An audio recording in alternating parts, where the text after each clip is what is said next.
আমাকে আমার বন্ধু বলছে তোকে নিমন্ত্রণ করি, তুই খেতে যাস না কারণে।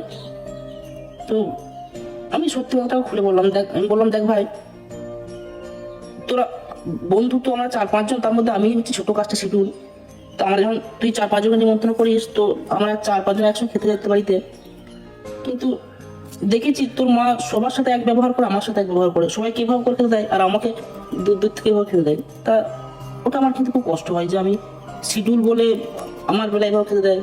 আর সবচেয়ে বড় কথা কি জানিস তো, যখন সবার খাওয়া হয়ে যায় না, তখন আমার খাওয়া হয়ে গেছে কিন্তু আমি দুটো বাড়াতে পারবো না। কেন বলতো? কারণ খাবার পর কিন্তু থালাটা কিন্তু আবার ধুয়ে দিতে হবে। খাবার পর থালাটা আমাকে ধুতে হবে। আর বাকি যে তোর আর 3টে বন্ধু, তারা কিন্তু সব উঠে পালাবে, তার থালাগুলো কিন্তু মা ধুবে, কিন্তু আমি যে থালাটা খেয়েছি সেই থালাটা কিন্তু আমাকে ধুয়ে দেবে।